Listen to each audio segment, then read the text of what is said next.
So hello everyone. I am Inting from China. So it's really nice to be the host today for you today. And so Sid, I will pass the floor to you. All right. So I'll introduce myself quickly. My name is Siddharth Vikram. I'm 12 years old in seventh grade, and I live in Carlisle, Massachusetts. So, do you guys want to introduce yourself or go straight into the presentation? Yeah, I think we can go ahead and share our screen and also kind of give an introduction. Um, You guys can see the presentation, right? yes. Yeah. Yes. Okay. Okay, so hello everyone and welcome to our webinar. We are so excited that you guys could join us. Today we'll be presenting on microplastics and their pressing effects on our planet, as well as how we can mitigate their impacts. As for some quick introductions for our webinar, we are all part of the Global Collab Network, a virtual space where teen changemakers from all around the world come together to create real change under the UN Sustainable Development Goals. My name is Serena Binkowski, and I am the Teen Ambassador based in Virginia for the Plastics Oceans Hub here at the Global Collab Network. Hello, everyone. My name is Bhavya. I'm a teen ambassador with the Plastics and Oceans Hub at the Global Collab Network, and I'm joining you today from India. I'm really glad to be here with you as we talk about microplastics, their impact on our environment, and the role we can all play in creating a more sustainable future.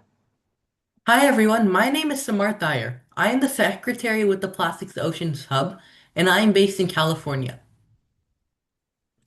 And just as for a shout out to our other members that couldn't be here today, we have Tado, who's a hub member from South Africa. We have our lovely mentor Sharon from New Zealand and Awisha from Pakistan.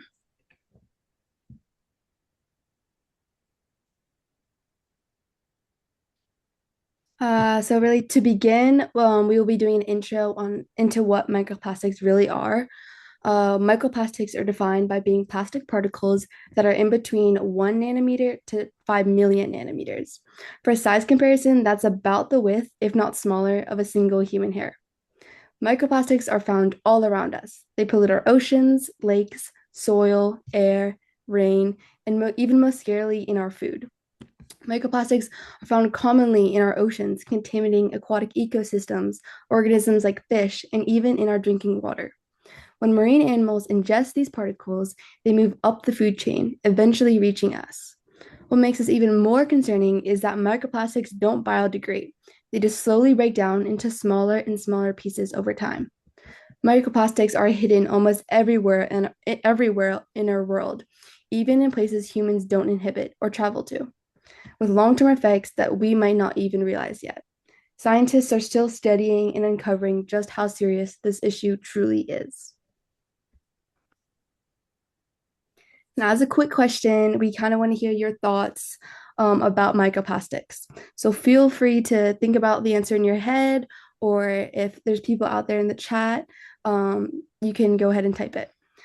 So our first question is, how many microplastics are found in a daily to-go coffee cup?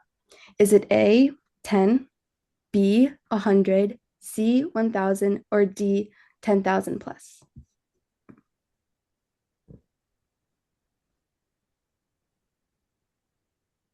Okay, so that's a good question. For dramatic effect, I think it's 10,000 plus because like nobody would expect that. But is there anybody in the chat that has any answers? Like the YouTube chat? It might be slightly delayed, so I might give them a minute, but if not, it's okay. Samarth, do you want to show the answer? Yeah. So you're right, it is 10,000 plus. There are over 10,000 microplastic particles found in just a simple to-go cup from your favorite cafe. These microplastics are inhaled and ingested into our systems with every single sip. So be careful with how much you decide to consume. Even though microplastics are tiny, their sources are very much part of our daily lives. The first major cause is plastic waste. Items like plastic bags, bottles, and cups don't disappear over time. They break down into smaller and smaller pieces, eventually becoming microplastics that enter our oceans and are even consumed by marine life. The second cause is clothing. Many of our clothes are made from synthetic materials like polyester and nylon. When we wash these clothes, tiny plastic fibers are released into the water. These microfibers pass through drainage systems and end up in rivers and oceans. The third cause is urban waste. Microplastics are also come from city dust. Things like tire wear from vehicles, construction materials, electronics, and consumer products. These particles slowly degrade and spread into the environment. So, overall, microplastics don't come from just one source. They come from our lifestyle, our cities, and everyday products we often don't think twice about. Microbeads are solid pieces of plastic that are found in many consumer products, such as facial scrubs, soap, and toothpaste. When they go down the drain, they easily slip past wastewater facilities and back into our waterways. These can then be ingested by marine animals or slip into drinking water sources. For this reason, they have been banned in many countries around the world. Microfibers are found in synthetic clothing, bedding, towels, and other textile products. A very common source of microfibers is polyester, which most of us wear every single day. So here's a quick question. How many microfibers do you think are released into our waterways with just one load of laundry? Is it A, 10,000, B, 1 million, C, 5 million, or D, over 9 million microfibers?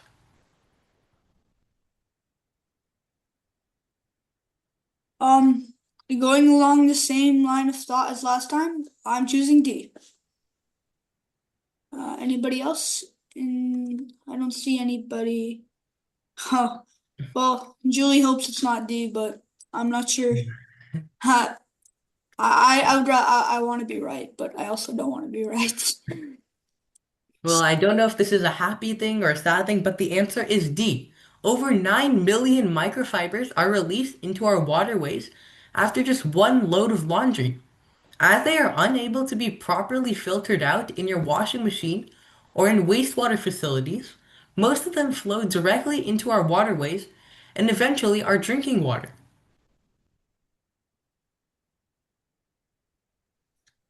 In addition to the main causes of microplastics, there are countless secondary and indirect causes that contribute to plastic pollution in our oceans.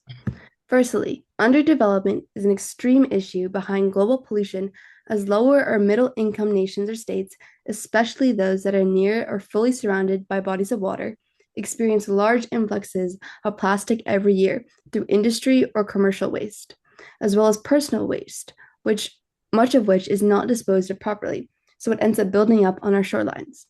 Many people don't have the time nor resources to clean it. This significantly harms and impacts the coastal ecosystems and marine life. And for the vast majority of these countries, due to unsafe drinking water and their pollutions and their wait, sorry, due to their unsafe drinking water, their populations rely heavily on bottled water to survive, or their economies rely on unsustainable and plastic-heavy practices to keep the nation functioning, all resulting in high volumes of litter, especially eventually ending up in our oceans. This really proves how interlinked ocean pollution and microplastics truly are, with broader global issues and why dealing with it requires a holistic approach.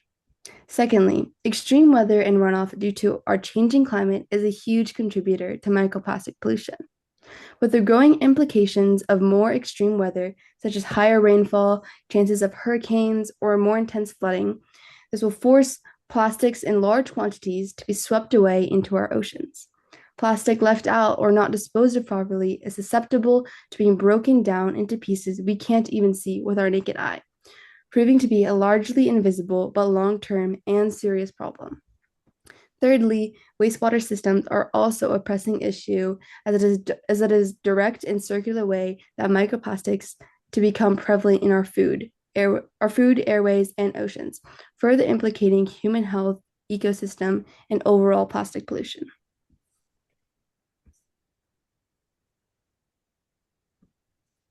Now it's question time. So, what percentage of plastics worldwide do you think are actually recycled? Is it A 9%, B 19%, C 59%, or D 79%?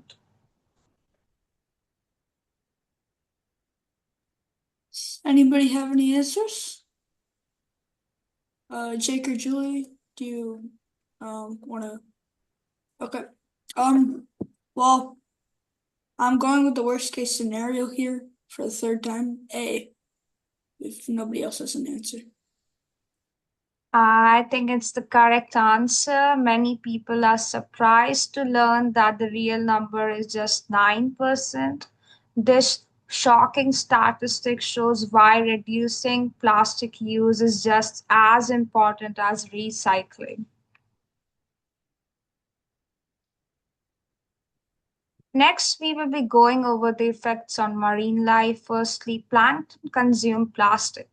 This means that as plastic breaks down, it gets consumed first by some of the smallest organisms in our oceans. These organisms then get eaten by bigger animals who get eaten by bigger animals and eventually move up the entire food chain. What is even worse is the microplastics can taste good to some zooplankton as they specially eat aged plastic. This means that the longer they stay in our environment, the more consumed the plastic will get. Thirdly, microplastics are also known to disrupt the health of organisms as they can harm reproductive systems, stunt growth, diminish appetite, and cause tissue inflammation. Not only do microplastics affect the health of individual species, but also disrupt the pattern in how marine animals feed, breed, and migrate. On the human side of things, microplastics have been found in all parts of the human lung, parts of the digestive system, and in human blood. Our bodies can digest natural polymers like carbohydrates and proteins, but they cannot digest synthetic polymers. Therefore, microplastics remain in our bodies and slowly accumulate over time. This can cause many health issues, including inflammation in the respiratory and digestive systems, weakened immune systems, and an increased risk of cardiovascular diseases and neurotoxicity. Worst of all, microplastics have been found in maternal tissues, fetal placental tissues, and human breast milk. This means that mothers can pass microplastics to their children, elongating the microplastics crisis for generations. Now we have another question. Feel free to answer through the chat, speak aloud, or think to yourself. About how much plastic does the average person ingest in just a week? A, less than 1 gram. B, about the weight of a credit card. C, about the weight of a grain of rice. Or D, more than 1 kilogram.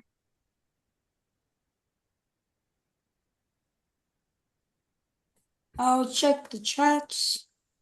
Don't see anything in the Zoom chat, and I think there's some lag in the YouTube chat, so it falls on me for the fourth time. So worst case scenario, I hope I'm not on a streak. Oh, Julie put D in the chat, so more than 1 kilogram. Is that correct? That's actually not correct. It's about the weight of a credit card, which is about 5 grams. So thank God it's not a kilogram because that would be insane. But yes, a credit card is still a lot of plastic to be in our body, building up in our body systems on just a weekly basis. And definitely has great implications on our own human health. Now that we understand the causes, the next question is what can we do to help reduce microplastic pollution? One effective step is using sustainable materials, choosing reusable bottles, cloth bags, and bamboo or metal containers, And avoiding single use plastics can greatly reduce plastic waste. Another important action is sustainable laundry use, washing clothes less often, using cold water, and choosing natural fabrics like cotton can reduce the release of microfibers. While these actions may seem small, when practiced by many people, they can significantly reduce the amount of microplastics entering our environment. Now what? Don't let this knowledge go to waste.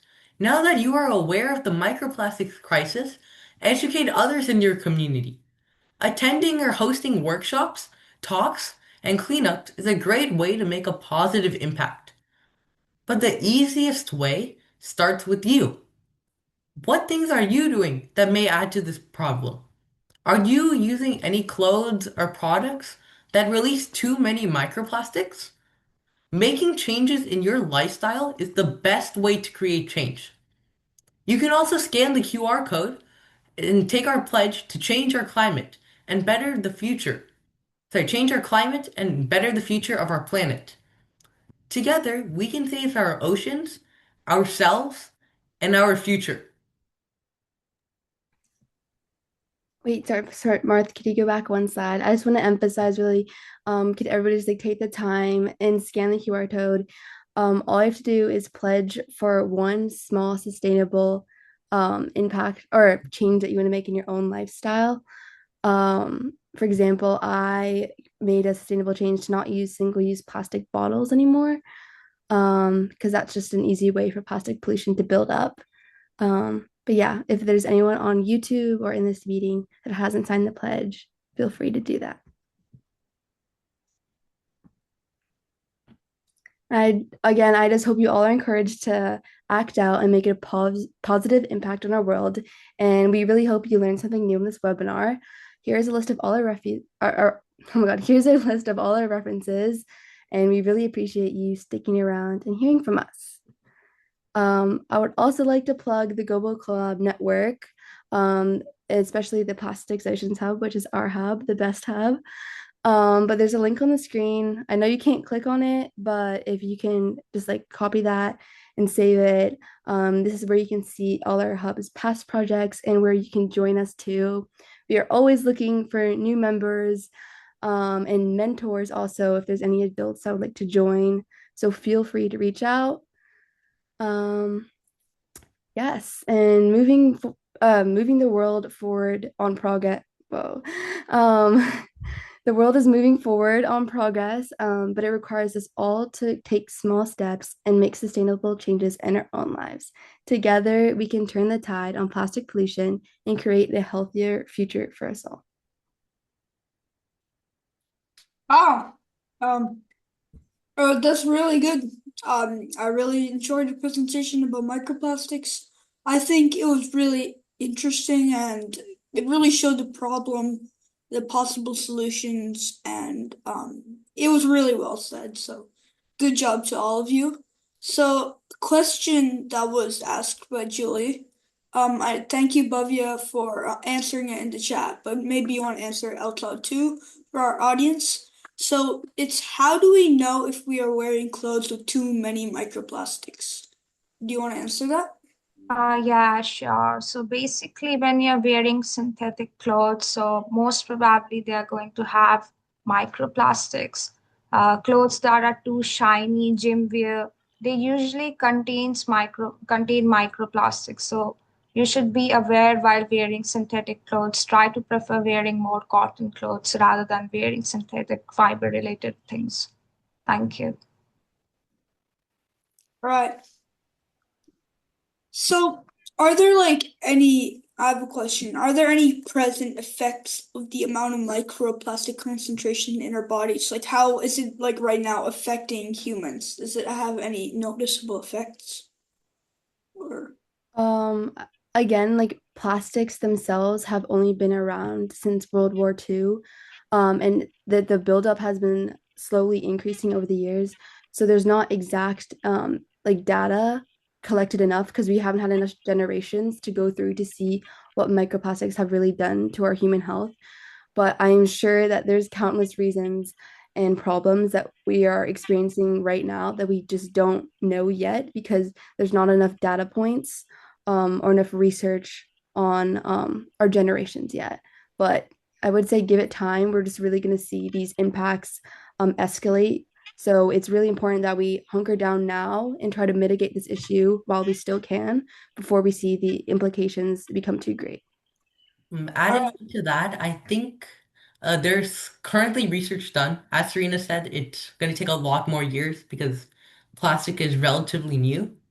But microplastics are currently, they're trying to link it towards cancer, heart defects, certain brain diseases, and I believe there may have been a kidney problem as well that they're linking microplastics to. all right, thank you. So are there any na other natural, like non-biodegradable pollutants that have been around? Or is plastic a relatively new one in the course of human history? Well, plastic can also come in like multiple forms. But yeah, it's I would say it's mainly plastic, or that's what we've researched. So I don't know exactly if there's completely different forms, but just because of the Um, sheer size and yeah, go ahead, Bhavya, sorry. like if like microplastics can come from other materials too, like polyester, nylon. So there are other materials that do release microplastics other than just plastics. Right. Anybody else have a question? Yeah, I have a question. Thank you very much for teaching us so many knowledge about the damage and about the microplastics. And my question is, you mentioned that every week there's such little amount that we can recycle. So is there any way for as an individual, we are not organization or we are not the research institute, but as an individual, is there any way that we can help with the recycle these microplastics?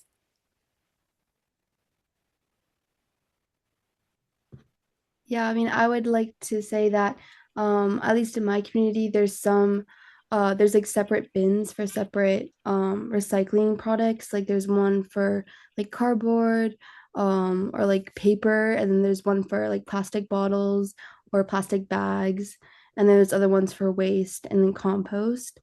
So I think really differentiating where each waste product would go is really important to like keep the plastic contained and making sure that the plastic itself is getting repurposed and reused again. So I think proper labeling is super important and having a community that's really willing to stop for 10 seconds and read the signs. Because I know there's countless people that just put it down like wherever they want. But yeah, just take the time, read a sign, and then properly dispose of your waste products. Yeah, I think the number one reason that really that recycling rate is so low is just because sorting those out, like seeing what actually cannot be recycled, that just takes way too much effort. And those are resources that most communities cannot really do. So on many plastics, they categorize them into about 8 different categories. And if you can like clean them and then dispose of them in the correct bins, it does help us actually recycle the products much better. Okay, thank you. Thank you very much for that. So, for then as an individual, the the most what would you suggest us to do except for not using the products that will cause these microplastics? Except this, what else we can do? Would you have some suggestions? If you're not planning on like throwing it away or like recycling, the best way to do is just keeping it in the house. Like I know for example, whenever we have a festival at home and we have to give out food to all of our family, we just have so many yogurt boxes that we pack food into. We'd have cleaned them and we distributed in those instead of like buying other things or like storing food leftovers. We just reuse them because If we're not going to throw it away and we're not going to recycle it, we might as well find a good use for it. And that's really the best way to use our plastic. Okay, thank you very much. And if, for example, if I want to spread the message about the microplastic and encouraging people not to use to do properly, is there any resources or documents I can show them so that, for example, if you have some videos or some posters or some documents so that I can use? Do you have these materials? Well, we have a recording of the same microplastics webinar that we presented in February. So I think that's a really good educational video you can share. And we also created a discussion questions document that goes along with it. So I think this is really important to share with the youth.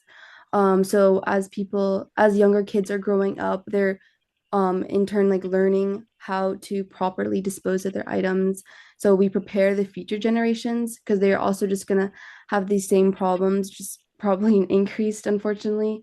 They're gonna have greater impacts in their own lives. So I think really starting at the new generations that are coming up, I think is really important. So we can definitely share a presentation and a discussion questions document, but I think we can also create infographics or little documents that kind of summarize what we talked about here.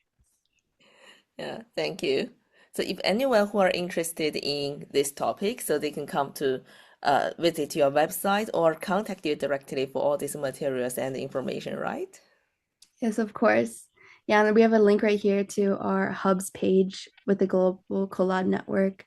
So if you want to see like any previous projects, I know we've worked on projects like such as lobbying our local communities to create sustainable change.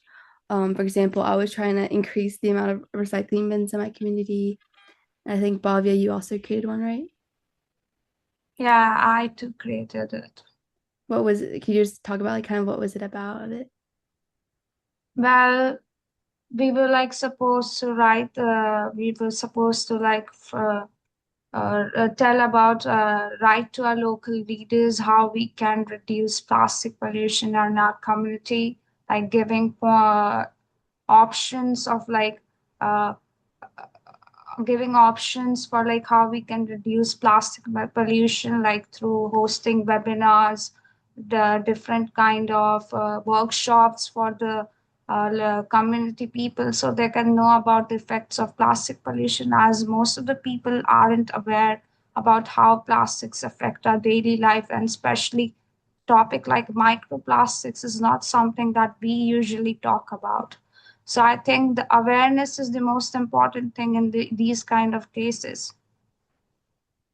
Yeah, I think it's important bridging that education deficit that a lot of people have and trying to implement action to help mitigate the impacts. So, yeah. Thank you. Thank you very much for sharing all this with us. And we do hope that you can share more in future gift to share your new projects and the new progress. That would be perfect for everyone to learn how to reduce the microplastics. Yeah. Of course. So, Sid, do you have any more questions? No, yeah, it's exactly 9:30. So, um, well, the questions ended in a good time. It was a really good presentation, guys.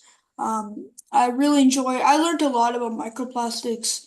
Like when you're thinking of like pollutants, you think about trash that isn't that, or you think about like global warming, but microplastics are not a big threat. Well, they are a small, in quotation marks, threat because like they're micro, but anyways, like the people don't think of them because they can't really see them, but they're a really big threat, and you guys really highlighted that. So, I thought it was a really good presentation. Yeah, So, thank you, Gift, for having us. It was an honor to present with you guys. So, thank you. Yeah. Thank Thank you. you for joining us.